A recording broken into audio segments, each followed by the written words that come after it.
Hello, this is the Mae B Mindful Podcast, and I am your host, Hannah Mae. I'm a mother of 6, conscious birth instructor and educator, spiritual growth facilitator, and certified hypnotist. This podcast is about inspiring hope, expanding awareness and consciousness in order to revolutionize the way we live and experience our lives. You can expect thought-provoking episodes each week spanning a range of topics, drawing from both my own journey of transformation and healing and working with others. I hope you find this podcast to be informative, refreshing, illuminating, and instrumental in your own soul's evolution and growth. Let's jump right in. Good morning, everybody. If it's morning, welcome back to the Mae B Mindful Podcast. I'm your host, Hannah Mae. It's morning for me, and it's raining outside, and it's just gorgeous. I'm really happy about this rain. It means my plants are growing. And I like it when nature handles that for me, because then I don't have to water, because that's one more thing that I can check off my list that nature and God just kind of did for me. And I really appreciate that. And sometimes things just come easy like that. You know what I'm saying? So, it freed me up to record you a little episode here. And this feels like a message from the future. And it's an awareness really that I have now as a result of my, how many years has it been? 17 years of embarking upon family life.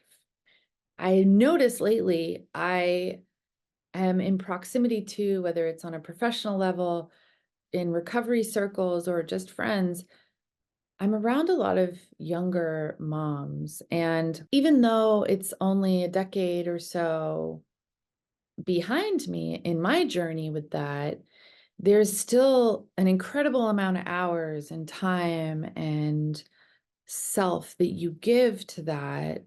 And there's so many opportunities for growth and learning. And we don't even know what we're learning at the time sometimes, because you're doing so much. And sometimes these awarenesses don't land for decades later, I've noticed. And even then, it's not like it came full circle necessarily. It might feel like it's come full circle in the moment. I can have this epiphany, but I understand also that this awareness can also deepen. It's like any scientific understanding. We're always growing and understanding more and looking at something from a different angle and pressing into a new depth with it. And so as a result of my journey, and this just sort of landed on me recently in a new way as relates to family life and my relationship with my partner and my children and that journey and my relationship through it all with myself as my own best friend, really, and the person that I need to really check in with in order to find out what my needs are and then get them adequately met, because that's something that only I really am responsible for, because nobody else knows me like I know myself, right? Nobody else knows you like you know yourself at any given time. The only unless you voice your need to somebody, you're the only one that can figure it out. And if you're going to voice it to somebody, you got to figure out what it is first. And I felt inspired to share this with a mom friend recently. And I thought, well, maybe I'll just talk to you guys about it too, because it's pretty important. And there's so many things on this journey when we're new in it and we're stepping into this new space that we don't know. And this isn't necessarily gender specific, but I do think that women oftentimes get this idea that we are supposed to be a certain way. We are supposed to ... that we're not supposed to ask for help is a really common one. And people want to help us. Like, people want to help moms. If you're in a healthy relationship with an available, present partner, they want to help you. And sometimes the issue is not that there's nobody there to help, it's that we don't accept help. Or the issue is that we don't ask for help, or we don't speak up, or we don't voice what our needs are. Here's what really landed for me. Anything that goes unaddressed, anything that we avoid, And we think that we've evaded, like we've just brushed under the rug, like I'll just discard myself. I will just carry a burden unnecessarily for a long period of time.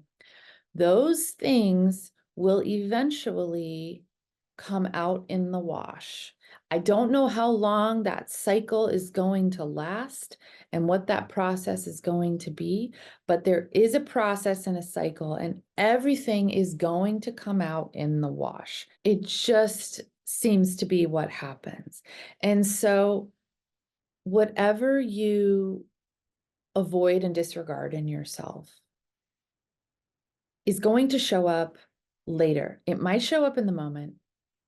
It probably will show up in the moment in some way, but whatever isn't properly addressed is going to show up eventually.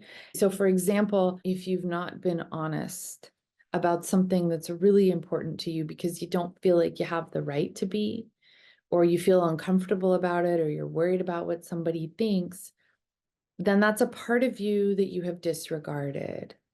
And that part of you doesn't want to be disregarded. And in order for you to thrive, which you want to do, everybody wants to, you're going to have to be heard. You're going to have to listen to that part of you.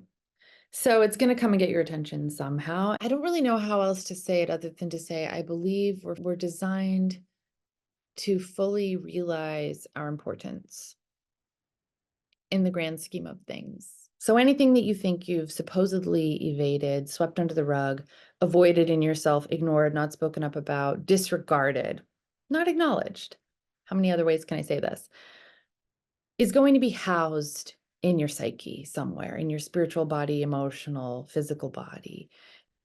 And it can be like a weight that sort of gnaws and agitates and over time can create wounding, even though it might seem small in the moment, because it's not supposed to take up that space. We're supposed to be light and clear and freed up, not held down, anchored, weighted, and wounded. That's not how we optimally thrive and function. And so these things are going to show up in the way and in the time that they need to eventually, oftentimes in relationship, in order for you to resolve them and address them. It's kind of like there's this spiritual scoreboard, and it's not in a punitive way or in a competitive sense. It's really just designed, I think, to help us understand that everything matters. Every act of love, no matter how small in the moment towards ourselves and others, deeply matters and impacts and sends a rippling effect towards the whole and impacts the whole. Likewise, so does anything that is opposite of that.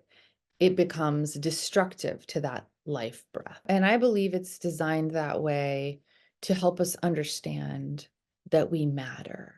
It's designed that way to help us understand our worth. It's like God trying to get our attention, saying, hey, you're important, okay? You're important and you matter.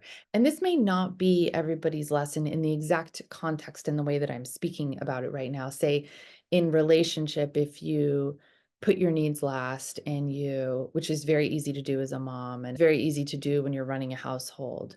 But I would argue that on some level, this is what we all need to see, because when we see ourselves in our true light and the expectation is high and the bar is high, well, we have a tendency to want to meet that expectation. And if that's how we're seen, then that's how we will act. Versus if it's real low and we don't think we're worthy or worth it, then we're going to keep acting accordingly in alignment with that belief. So when we see ourselves as I believe God does, then we will rise to that. And so what's the behavior that keeps snagging you? Because underneath that behavior, I mean, that's the clue. Underneath that behavior is a belief. And the belief is the thing that needs to change. And when that changes, the behavior changes. And so if you've carried something alone that feels heavy and you've been burdened, you may have a wound as a result of the weight of that needs to heal. Now, there are times that we have to saddle up and do things on our own. And as an example, my husband, who's very present and amazing and wonderful when he's home, even when he's not home, was traveling a good chunk of the time. When my kids were all little, and he would leave for months at a time sometimes. Even though I had a little help, I had 4 or 5 kids, they were all young, and there were many hours in a day when I was alone. And this was a real endurance exercise on so many levels that I didn't even understand at the time. But what I found I had to do, this is where I really had to take responsibility for myself on a few different levels and take care, because I needed some major refueling with this. And, if you run a car on empty for too long, it's going to break down. It's going to have problems. If you don't address the issues that crop up as a result of poor maintenance, the life of your car and its function is going to suffer, right? And so for me, what I found, what practice that I put into place at this time that just happened out of necessity, it happened very organically and it happened out of necessity. I had to stop watching the show at night that I would check out with. And there's nothing wrong with that, but it's a distraction. It might be a healthy distraction, but it's still a distraction. And it wasn't refueling me in the way that I was really, really needing.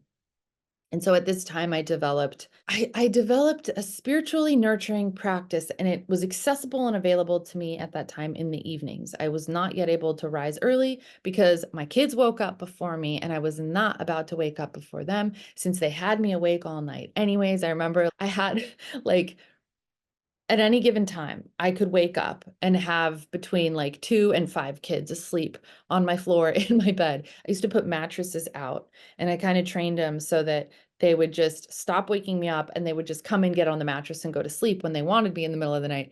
So this, for a good period of my life, is what nights looked like for me. Okay. And so in order for me to build this in, I found it had to happen at night. And I'm sort of a night owl, so that worked for me. I now wake up early in the morning to do this before everybody else, and I've somehow turned into a morning person. I'm still a night person, so sometimes I burn the candles at both ends, but that's a miracle right there. And I'm really grateful for that because that sets me off on the right foot. But at this time, I had to really just I would get in my cozy bed. I would get something spiritual to read. I would get a journal, and I really started to dip into a prayer and meditation practice, more of a self-reflective practice where I would journal about what was coming up and I would take that into prayer. And it was incredibly enriching and helpful. And it was the thing that I looked forward to at the end of the day because I felt held.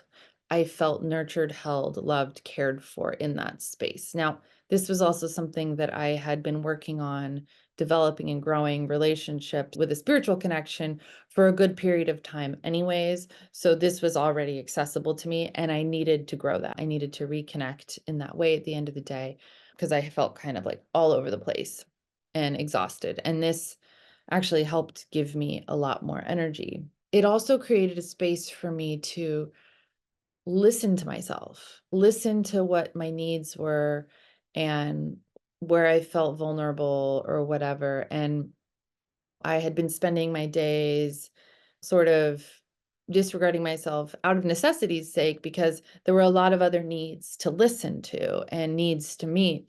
And that's like really beautiful work. It kind of brings a tear to my eye because I'm not in that work in the same way. I'm really grateful that I'm out of it actually, but it's so profound and powerful and there's so much love in it. And I'm in new, big, beautiful work. It's just different. So when we respond to ourselves, honestly, we meet that need, whatever that is, we receive those benefits pretty immediately. It was a daily thing. It's not like I did it one day and then I was good for a week. It was like, no, I had to do it every day because a lot was being asked of me. So I guess the overall message is don't ignore yourself. Don't disregard yourself. Pay attention. These things are important. And don't take on the things that you don't have to. And then the things that you do have to and that you do want to, do it honestly. I think that one of the main things to watch for in in our jobs, in our vocations, in our responsibilities is to check for what's something that is motivated and inspired or that could even use more inspiration or motivation from love. And then what is an impulse driven action? Because a lot of times we do things impulsively out of a belief that is not actually the correct, loving, right action, because it ends up causing more problems than it does good. And so, yes, we have to show up in a certain way and be a responsible adult, but check in and consider ourselves as an equal in the situation is the best way I know how to say it. And there's a balance. There's always a balance with this stuff. And we're only human, you know what I mean? So we can only take so much before we crack and crumble. And we need to give ourselves breaks when we can and accept help when we can and ask for help because people want to help. Do you know how many people? It's so funny when I look back, there were so many people that said, "Can I help? Is there anything I can do? Please call me and let me know if there's anything I can ever do." I rarely called those people. I should have taken a list. It wasn't that I didn't believe them that they wanted to help. Like they were sincere.